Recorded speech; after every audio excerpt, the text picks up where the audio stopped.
Hello everyone out there in Bourbon Real Talk land. Randy Sullivan coming to you with a very special episode.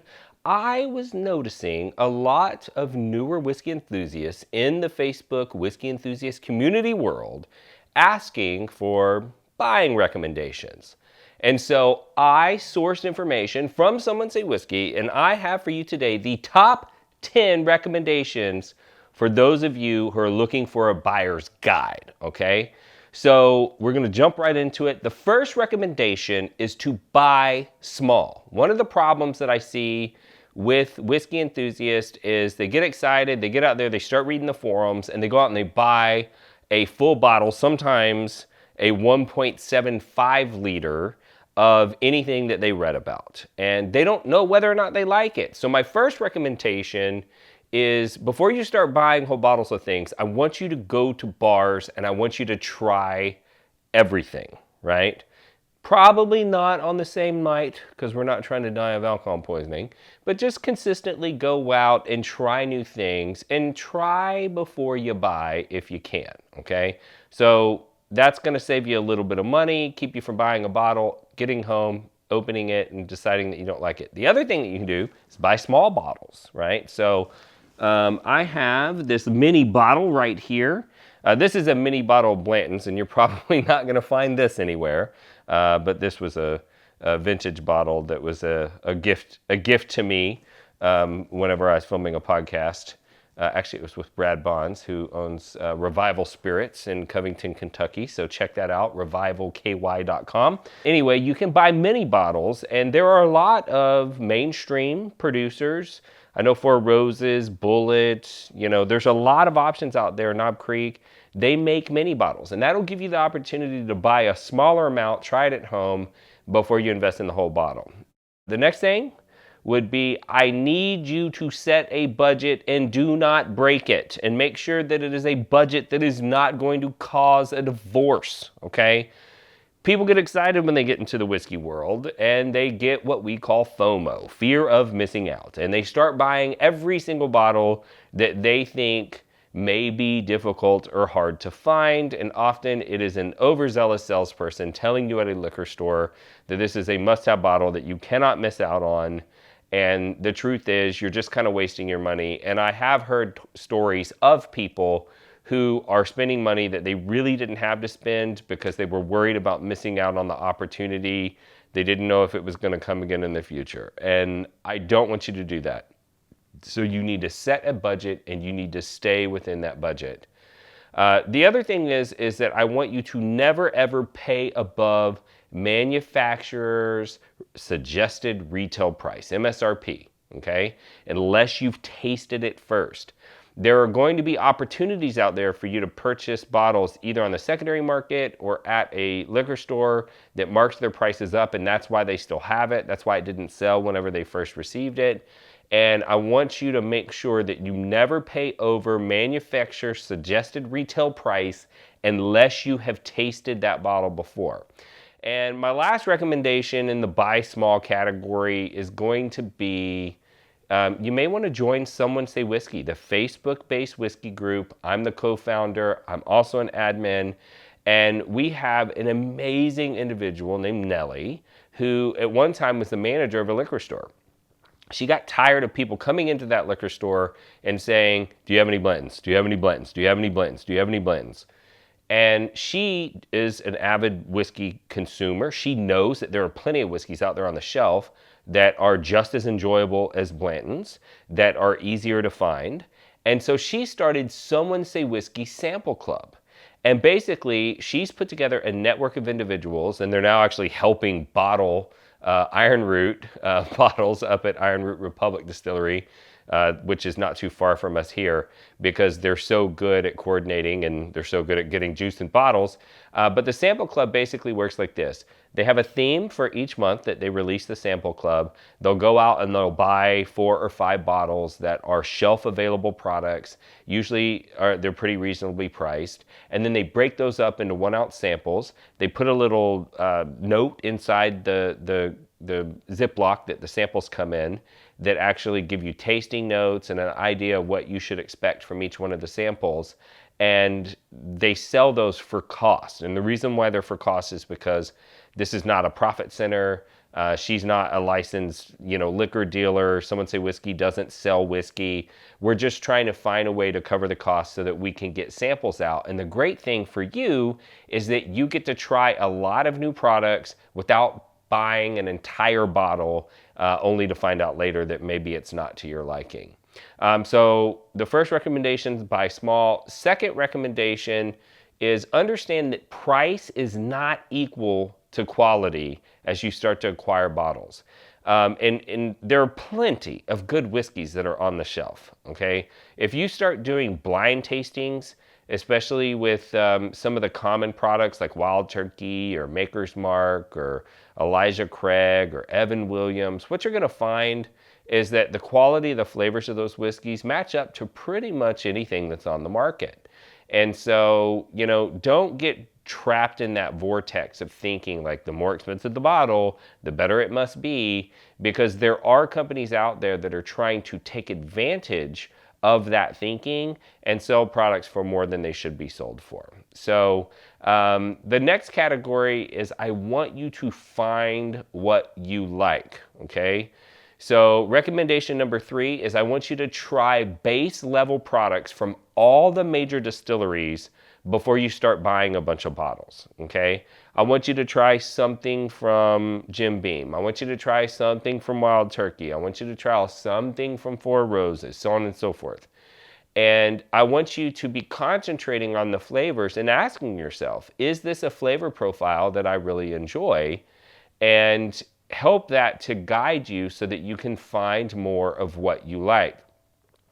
Fourth recommendation, don't avoid a distillery's offerings just because you tried one product they make that you didn't like, okay?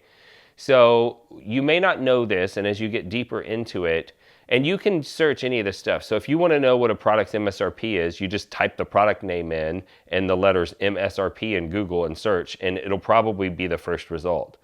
You can also go to a product website like, say, Jim Beam, and say, Google, what all products does Jim Beam make? And you'll be surprised that Jim Beam makes a lot of products, right? And I've found that somebody may try a product like one of the Jim Beam products is Basil Hayden's. Basil Hayden's is a higher rye base content bourbon that they make. And some people may try it and it's just not to their liking. And they go, oh, okay, well then there's no reason for me to try Knob Creek because it's also a Jim Beam product. We'll hold the phone. They're actually different mash bills, and they're made to taste different from one another.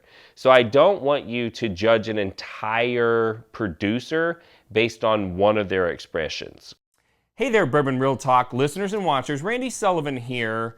Wanted to take a quick break to tell you how you can support the channel. We've had a lot of people that have come into the Bourbon Real Talk family lately, and we're grateful for every one of you. But unlike a lot of other channels, we don't have a Patreon, and I don't allow anyone to sponsor the show.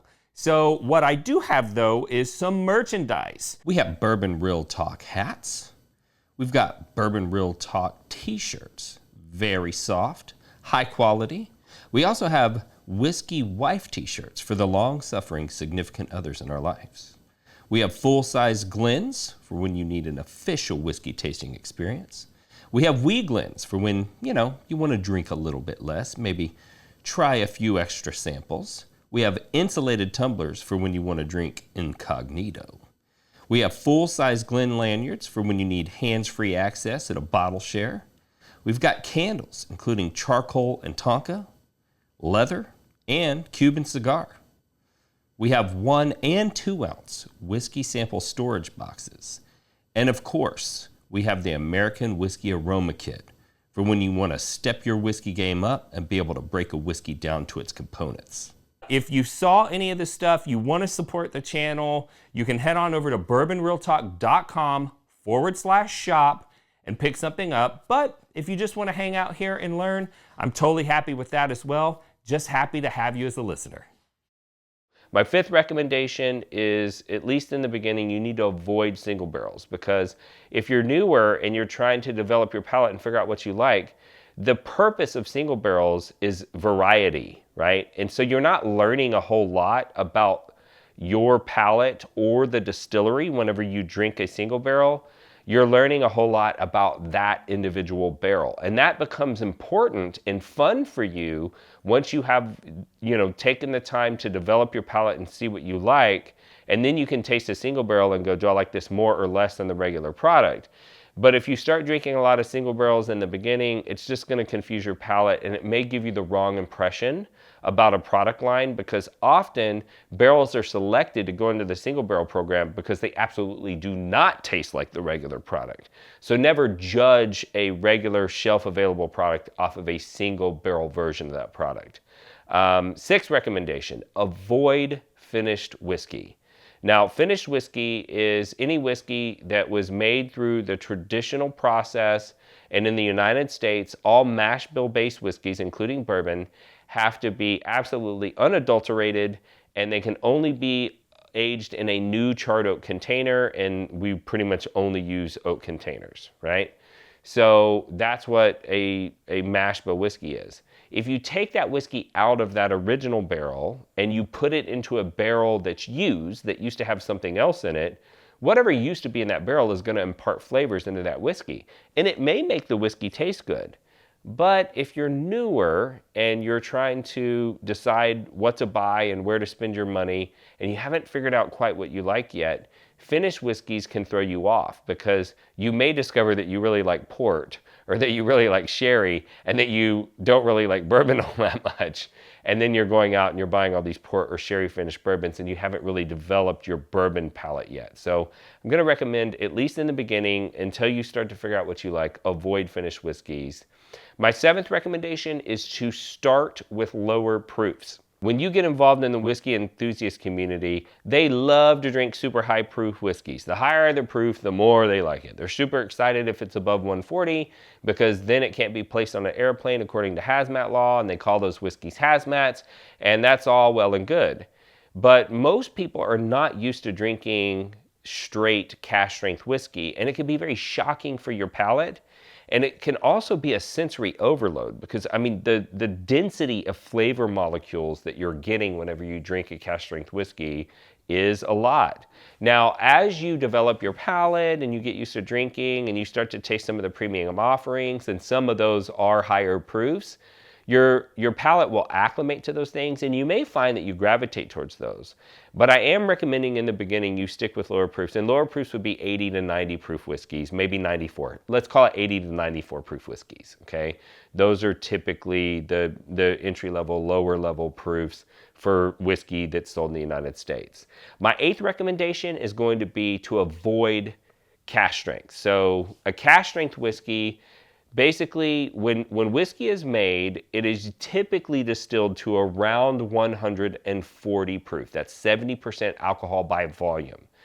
It comes off of the still after the second distillation run, typically at around that 70% ABV, and that's 140 proof. It can go all the way up to 80% ABV and still be called bourbon. So you can distill it up to 160 proof.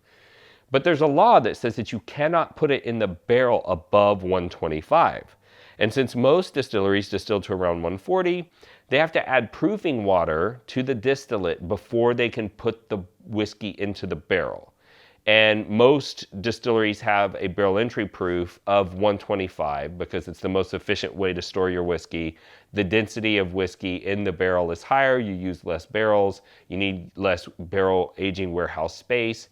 And then later, they come back and they batch that product and they dump those barrels and they add proofing water again, and this time it's to take the proof of the whiskey from whatever it was after it got done aging, and sometimes it goes up and sometimes it goes down in the barrel, down to whatever that product is supposed to be barreled at or bottled at.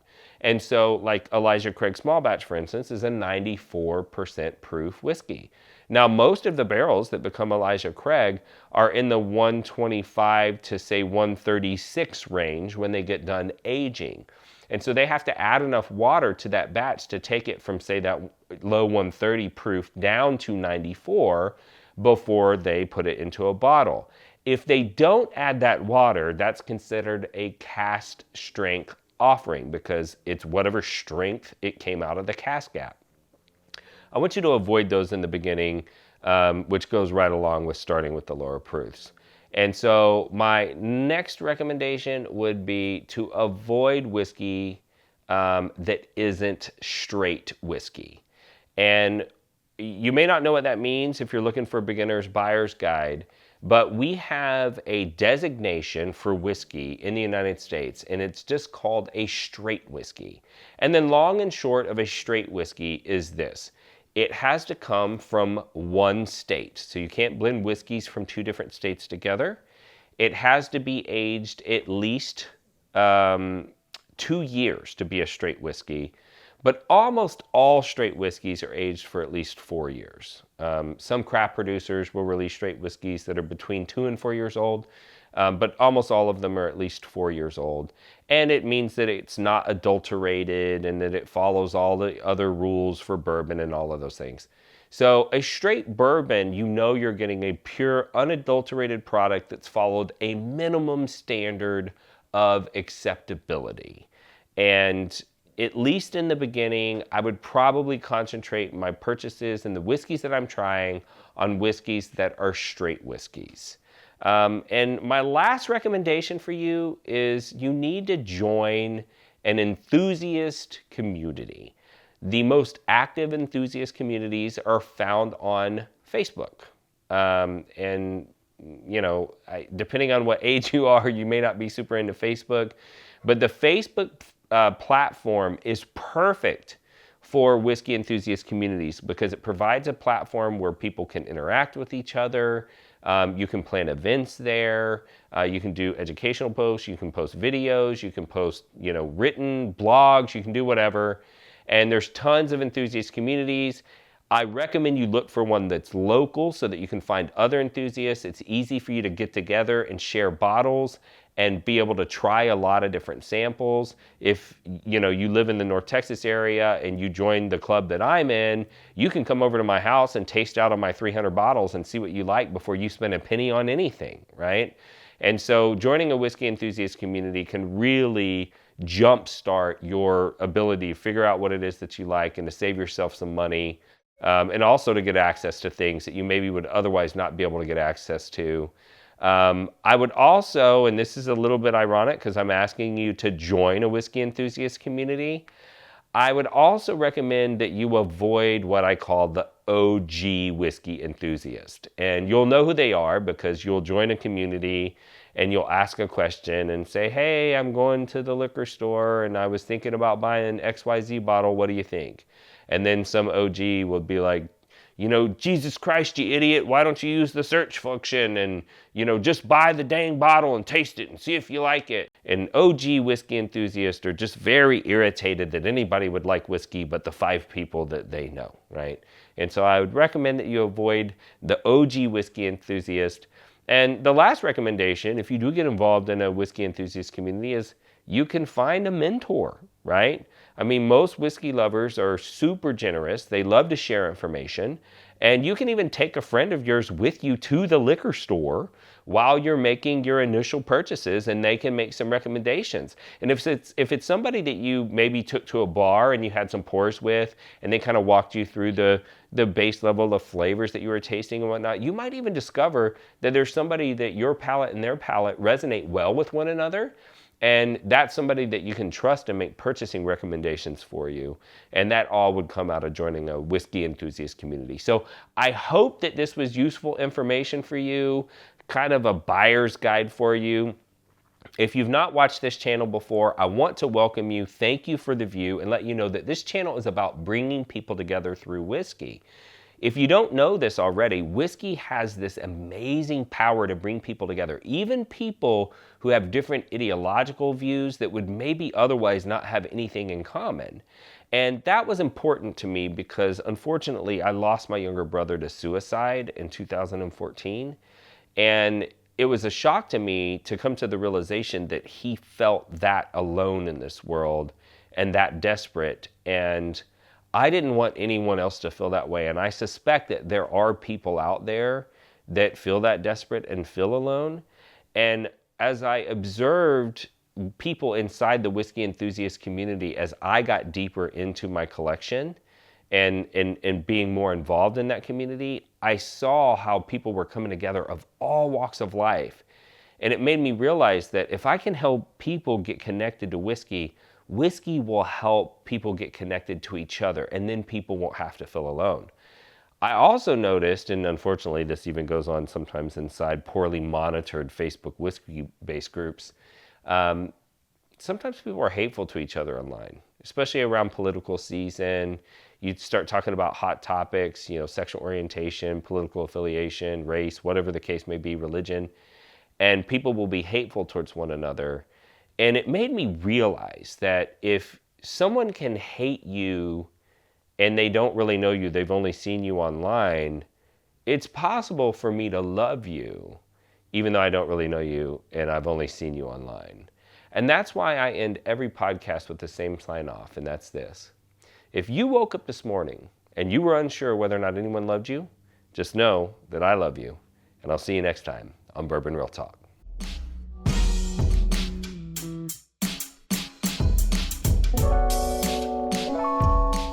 Oh yeah, feeling good, feeling real good. Gonna have to do like an old school talk down, Remember the old school? Like Chester Cheeto? No. It sounded like Chester Cheeto just then. No. It was supposed to, Remember Chester Cheeto? It was supposed to be like old school R&B, like, it's like, yeah. You know what I'm saying? It was supposed to be like. But that was Chester Cheeto. Okay, can I be at least Chef? I want to be Chef from South Park at least. He's like, it's not easy being cheesy. I can't believe you remember that. Okay, well, but it'd probably be cooler if I was at least Chef from South Park.